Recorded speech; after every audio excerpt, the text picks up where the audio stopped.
Hello, everybody, and welcome to another edition of Chip Shots. I'm your host, Gary Mack, and I hope you all had a great 2 weeks out there. Had some technical difficulties last week, so no show, but we are back this week with all kinds of good stuff for you.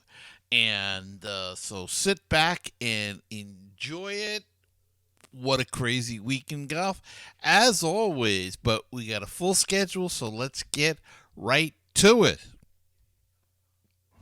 Rory McIlroy started 9 shots behind on the weekend, and he followed a 62 on Saturday, closed with a 6 under 66 for a one-shot victory over Colin Morikawa on Sunday in the CG Cup at Summit, his 20th career victory on the PGA Tour.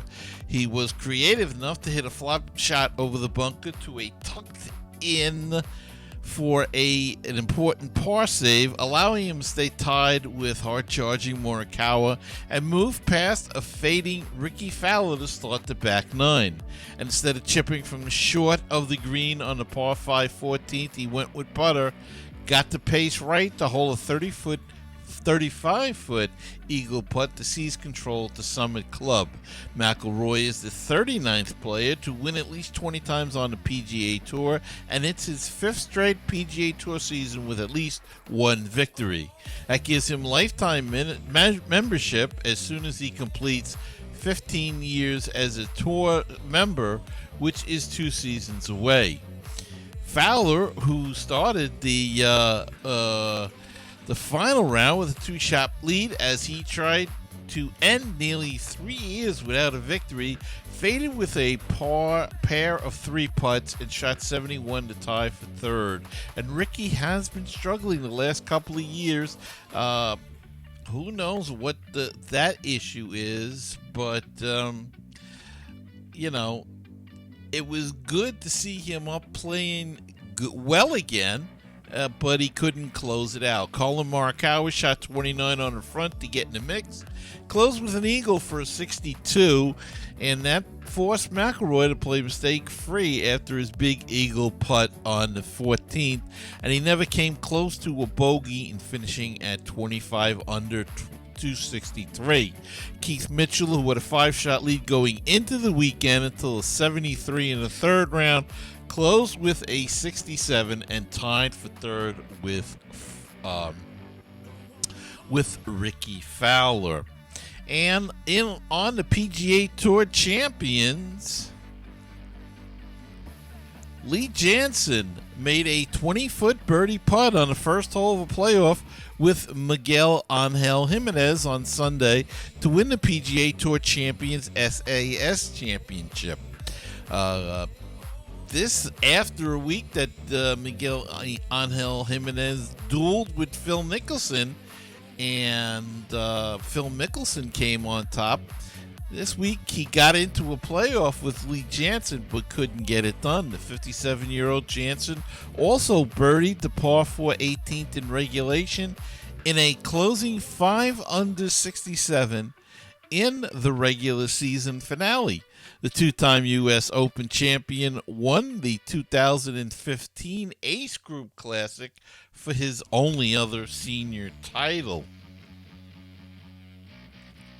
Jimenez finished with a 69 to match Jansen at 12 under, and the 57-year-old Spanish player has 10 senior victories. He hit his approach shot over the green in the playoff, chipped to a foot before Jansen rolled in the winner. Jim Furyk and Alex Checker were a stroke back, and Charles Schwab Cup points leader Bernhard Langer was 10 under with Paul Broadhurst.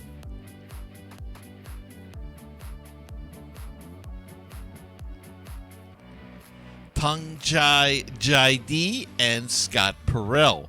The top 72 players on the money list advanced to the playoffs. So the Charles Schwab Cup is just around the corner. As I think there's another tournament, though. I think that article, but it might be wrong. I think there is the Timber Tech Championship, may not count towards the points, and therefore they don't count it. Sometimes some of these tournaments go on and they don't really count them in, but they play them anyway, and they're listed on the Champions Tour schedule. Such as with the LPGA this week, the LPGA was off, but there was a ladies European Tour event in New York, the Aramco Team Series, and a bunch of the stars from the LPGA played in that event. And it was won by Team Jessica Korda, who clinched victory at the Aramco Team Series after they beat Team Popoff in a 2-hole playoff at Glen Oaks Club in Old Westbury, Long Island. After starting the day 2 strokes behind the overnight leaders, Jessica Korda, Carolyn Lambert, Lena Boquist, and amateur Alexandria O'Loughlin produced another solid round and finished with a total of 41 under par. With the sun having set in New York, Captain Jay Korda headed to the floodlit 17th to compete in the playoff against Sophia Popov, and her par was enough to clinch her second LET title, while it was a first LET title for Lambert and Boquist. For Team Popov, who were also 2 shots off the lead overnight, they had a solid front 9, which saw them 7 under par for the round. With tricky conditions and some tough closing holes, the leaderboard tightened as they came down the stretch, but a clutch birdie from Haley Davis on 18 ensured the team competition went to a playoffs, as they also finished at 41 under par. And despite a good tee shot on the first playoff hole, Popoff was unable to capitalize, and the captains headed back to the tee box, which ultimately saw Team Korda triumph. But it was Charlie Hull who recorded the round of the day in the individual competition. After starting her round with 4 consecutive birdies, the Solheim Cup star carded a flawless round of 65 to catapult her to 12 under par and win the individual title, her third LET victory. So congratulations to Charlie Hull for taking home the individual title in the Aramco Team Series that was held right here in New York, not too far from where I live. So congratulations to those. And patience paid off for Matthew Fitzpatrick at the tough Valderrama course in Spain on Sunday. The Englishman made 15 straight pars, then rallied with 2 birdies on his last 3 holes to win the Andalusia Masters by 3 shots. Fitzpatrick finished at 6 under for the tournament after closing with a 2 under 69 at the iconic Real Club Valderrama course that hosted the 1997 Ryder Cup in southern Spain. Fitzpatrick, 27, became the 4th youngest Englishman to reach 7 European Tour victories behind Peter Oosterhuis, Lee Westwood, and Nick Faldo. Fitzpatrick took advantage of a late collapse by Sebastian Soderberg of Sweden, who had a double bogey and a bogey on his final 2 holes to finish with a 1 under 70. That left Soderberg in a tie for second with Min Woo Lee of Australia, who also closed with a 70. Overnight leader Laurie Cantor of England struggled with a 5 over 76 that put him in a group of 7 players tied for 4th place, which also included American David Lipsky. Defending champion John Catlin was among those another shot back. The American closed with a 4 under 67 for one of the best rounds of the day.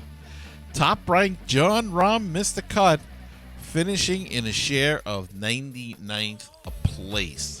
So congratulations to Matthew Fitzpatrick, who takes home the Andalusia Masters in Spain. And More to come from Spain as they'll be playing there next week. And that will end the Spain tour, if you will, on the European tour. All right, let's take a quickie break and come back right after this. Sponsor an ad on the podcast. Support our show and let people know about your business. Email us today.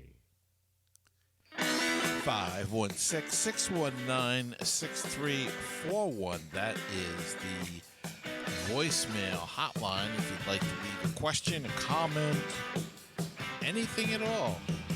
Just call that number, 516-619-6341, and we'll play it on the air. Or if you'd like to be old-fashioned and send me an email, send it to talkinggolf@gmail.com. That's talkinggolf@gmail.com.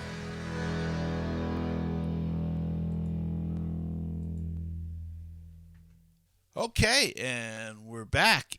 And now it's time. It's time for the Golf News of the Week.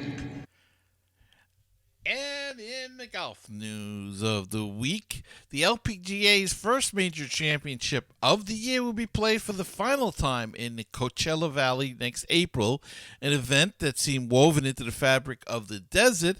The newly christened Chevron Championship will be ripped out of Southern California and transplanted to a yet-to-be-named course in the Houston area for 2023. Those old-timers will remember this tournament as the Dinah Shore Classic, and known for the winner jumps into the lake at the end of the tournament. Will no longer be played in the desert. At Rancho Mirage, I believe, is where they played it for years. The new dates later in the spring, shiny new sponsor in Chevron, a huge jump in the purse, and even the promise of network television times await the tournament in Texas. What will be left behind will be history, tradition, and a great golf course and memories, things that don't resonate all that much in the modern world of sports. Make no mistake, the tournament most recently known as the ANA Inspiration had its problems, not the least of which was the looming loss of All Nippon Airways as a sponsor after 2022. As an international airline, ANA was hemorrhaging money like all airlines due to the pandemic, and no fans at Mission Hills the last 2 years because of COVID-19 didn't help the event or its sponsor. The conflict with the Augusta National Women's Amateur was a bigger problem than the LPGA or tournament officials first believed.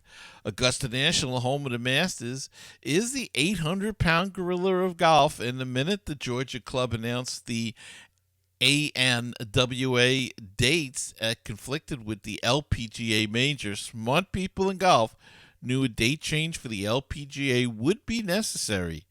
Augusta National couldn't hold a cornhole tournament and people would watch. Crowds seemed to get smaller and smaller every year, and that was another problem.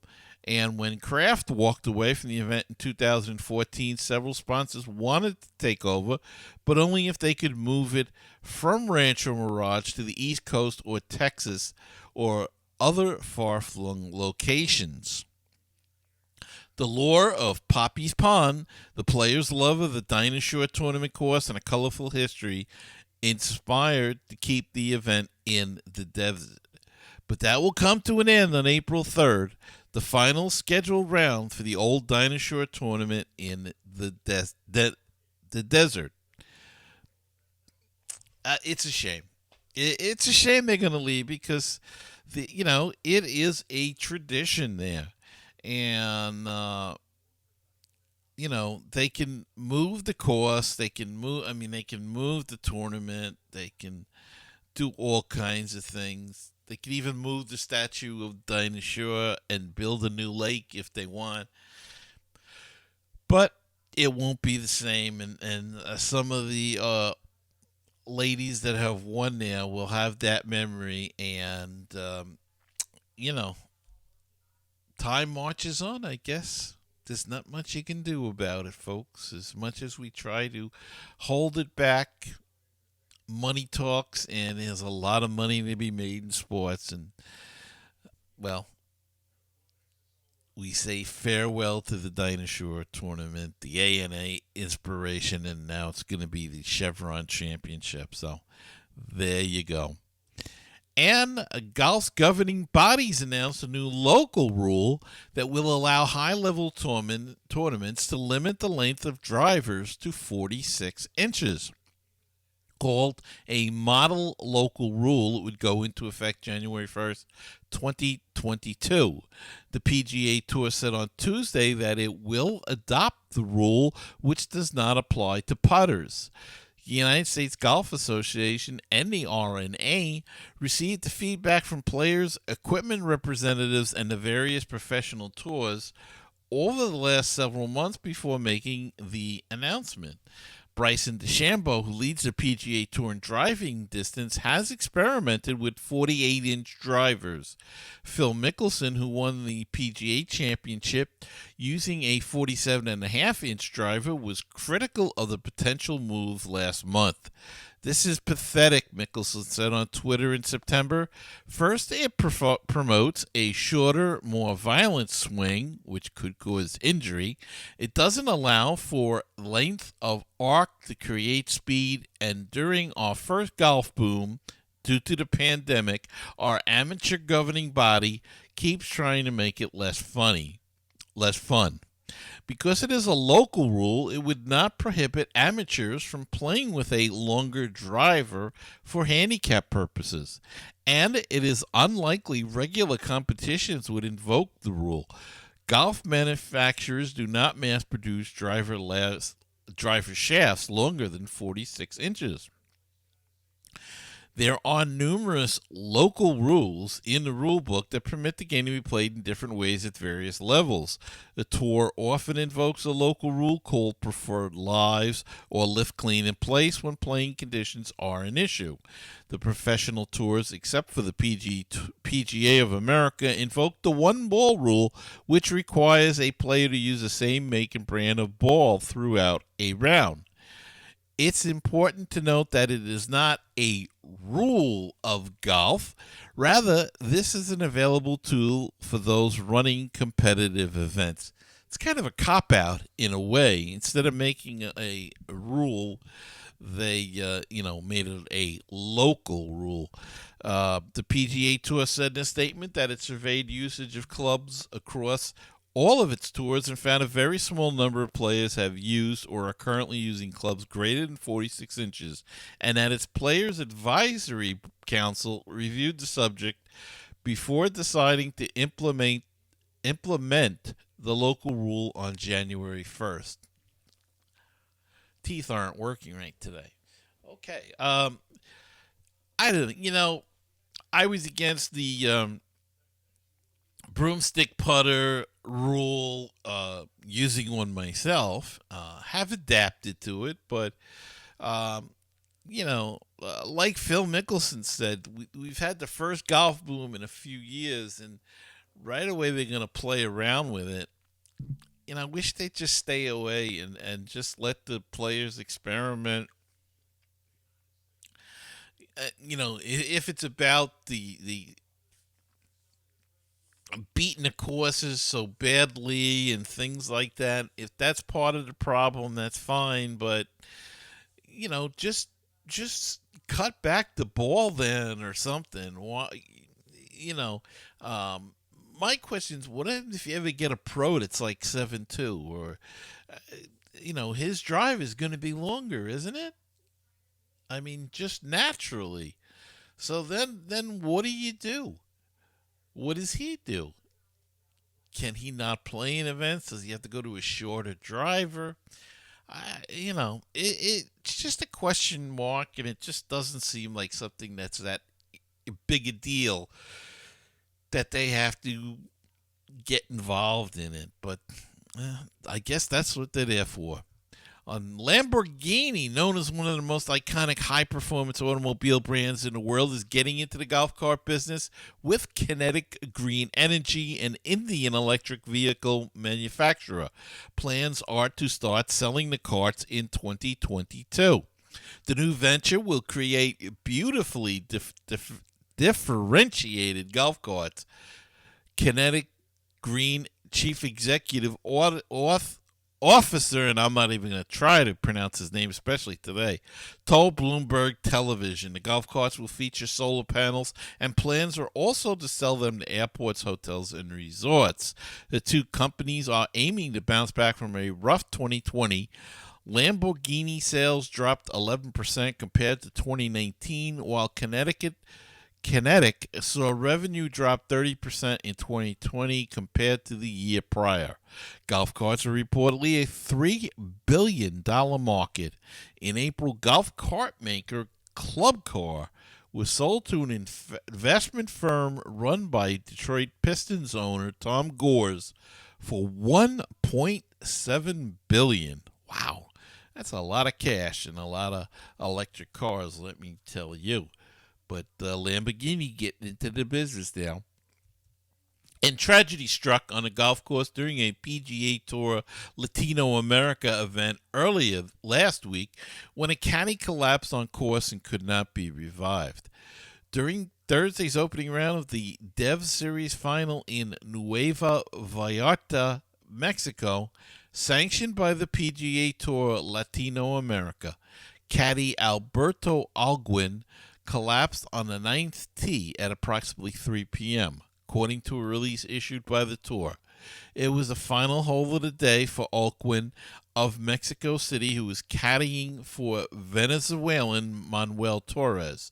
Emergency personnel performed CPR on Alcuin and transported him to a nearby hospital, but he was pronounced dead at 3:57 p.m. The tour noted in a statement that it planned to honor Alguin later in the week. Torres, who was a member of the Lynn University team that won the NCAA Division II national title in 2018, remained in the tournament. So our condolences go out to the Alguin family on their loss of their family member. All right, one more time. Let's take a quick break. Come back with the calendar right Sponsor after an ad this. on the podcast. Support our show and let people know about your business. Email us today. 516-619-6341. That is the voicemail hotline if you'd like to leave a question, a comment, anything at all. Just call that number, 516-619-6341, and we'll play it on the air. Or, if you'd like to be old-fashioned, and send me an email, send it to talkinggolf@gmail.com. That's talkinggolf@gmail.com.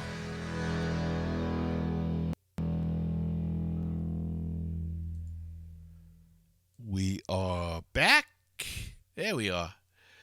We're back, and it's time for the calendar. And on the schedule for next weekend, the PGA Tour will be playing the Zozo Championship, and Patrick Cantlay is the defending champion in that one. On the Champions Tour, Dominion Energy Classic, Phil Mickelson defends his title at that one. LPGA, they'll be playing the BMW Ladies Championship. Hannah Zhang is defending there. And on the European Tour, it is the Mallorca Golf Open, the final event in Spain for this season. And that's the calendar for next week. And that's going to wrap it up for this week's show. I hope you enjoyed it, and I hope you'll come back again. And remember to hit the subscribe button wherever you listen to the podcast or watch the podcast. If you're on YouTube, Yes, we do a video version of YouTube. Hit that subscribe button and smash the like button. That makes the YouTube analytics department smile, and it makes me smile as well. So please help us out. Or you can listen to us on anchor.fm chipshot/chipshots. And as I say, hit the subscribe button. That way you'll know whenever a new episode comes out, and it helps us grow the show and expand to new listeners. So, thank you all for your support and for watching. And check out the golf on television next week.